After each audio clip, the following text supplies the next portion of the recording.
Hi, I'm just well, and today I'll be reviewing Die Hard, directed by John Turner and starring Bruce Willis, Aaron Rickman, Bonnie Bedelia, Alexander Gorvnor, and William Alberton. Now, this came out in the year of 1988 and was distributed by 20th Century Fox. However, forgot to mention, I'm back. After one break, I got bored and did. I'm ready to go and do another review. I've been inspired, and I thought I'm not from hard to action for a while and do a Die Hard retrospective to enjoy. I have a lot of fun memories of this film. We were just got a complete box set at home. I can't show you, but the next review I'll try and get it on the Die Hard video and try and show it to you. And the Die Hard trilogy, it came with the first three movies. I got four on DVD, but the fifth one I went to see at the cinema. Didn't like it. Thought it was a load of crap. So sorry, folks. You did like a good day to Die Hard. I do think you went a bit too far, but yeah. But overall, I think could have been a lot better with story and subtext and that sort of thing. So, where it starts off with a so we're playing landing. We introduced our main character, Lieutenant John McClane, who's a member of the New York Police Department. He's come to visit a wife in Los Angeles who works for a Japanese company.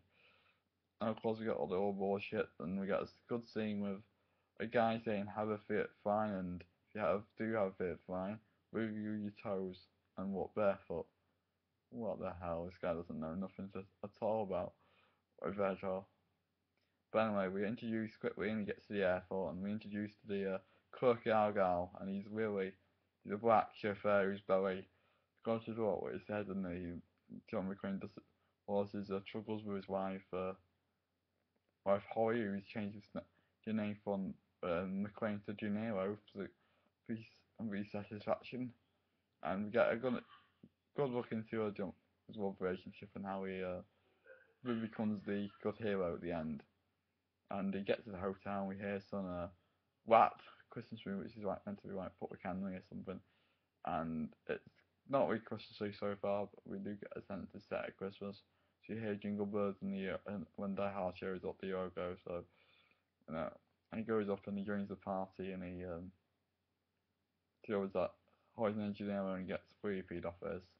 He goes up the party, enjoys it, and he meets Joe Takanari, the owner of the Nakatomi of the Japanese train company Nakatomi, and it's called Nakatomi Falls in this film, but it's known as the Fox Tower in LA. So if you're not been there, if you want to find it, you can find it on GTA 5. There's a replica of it, which is quite funny. It went to um, with that happen, we introduced quickly to Hart character, and we're a bit like he's a bit of a pseudo, he's a bit of a false hero. You never get reset sense of him. He's always trying to ask Holly out for dinner, and it never seems to happen. And I mean, we introduce quickly, and we see the kids who will appear in the sequels if you've not seen any of them before, and they pass on money, and when they meet, it's a bit of a tense thing. They talk about their love relationship and how they shouldn't move over there. It's a tough, but being a New York cop and having his wife and kids move to LA, and it's a tough thing to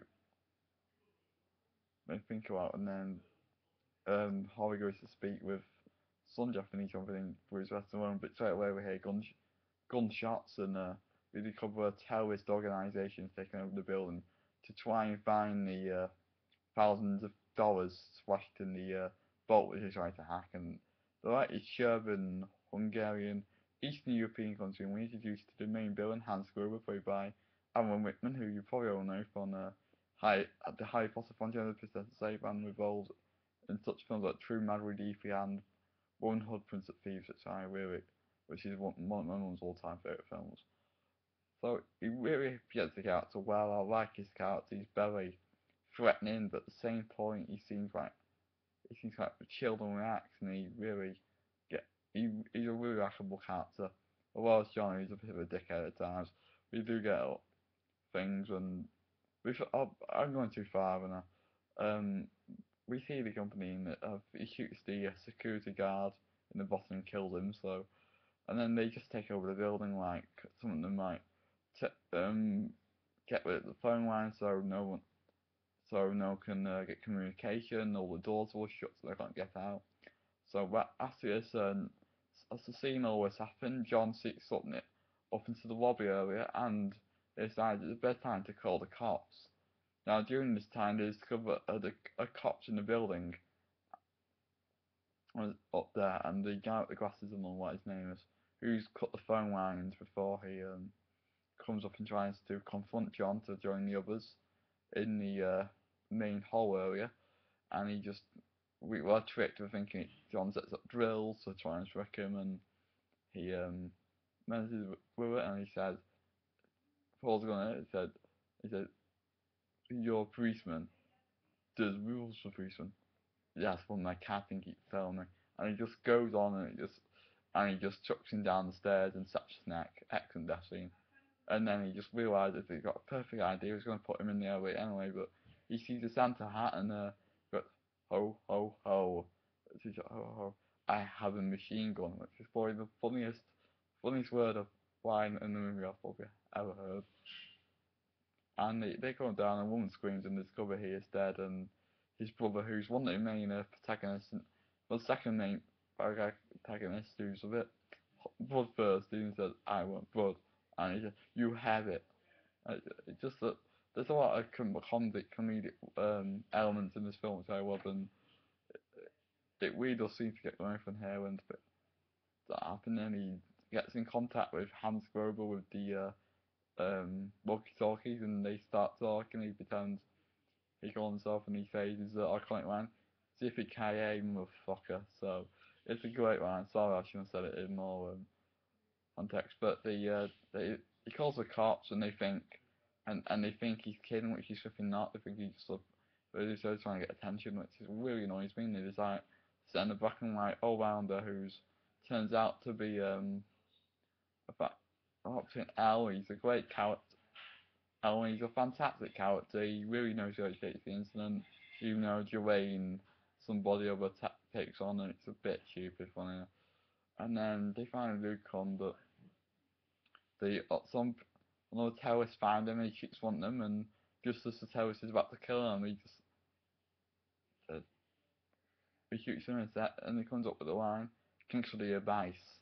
And then, cause at the back, thinks there's nothing wrong goes off, and John has to chuck a dead body at the window onto Elle's car, and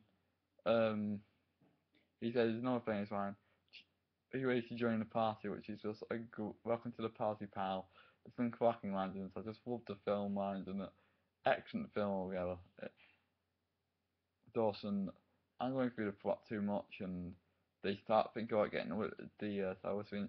She's a real tell, especially the funniest scene is when the terrorist discovers he's in a candy shop and he decides to have him out to a few sweets. Quite funny. The Japanese guy who compared not of other film, presumably John Carpenter's Prince of Darkness, and they live. So he's only appears in cameo roles, but he's not a big star, but he's just funny. Also, we're introduced to Theo, the black guy. He's very funny, without what we in this film or why this film got just great. They really are castating the corners of how it was to be a black guy in the 80s. There's three black guys, our girl, how Elle, of course, and they start talking on the microphone and said, causing war, and they start talking, and all goes on from there, and Hart decides to come up and try to help the situation by helping him out, but because he can't tell him the code, advise he is shot off screen in a violent way. It's through the head for not telling them the location. Oh, I'm tipping ahead. There's also a scene not mentioned when Jason McIntyre gets told off, and he says where the key code is, and he doesn't know, and they decide to say okay, and he shoots him through the head, which is a violent death scene for all the film. And then we introduce a few more characters. There's a lot more death scenes coming up, and I think things start happening wrong, and the priest decided think Al's not fit enough for the job, and Dwayne, the bastard John, well, whatever his name is, I can't think, but he's a bastard throughout the film, and you do think he doesn't believe anything John says, and it's really annoying. And then, after taking that through Mortel, we see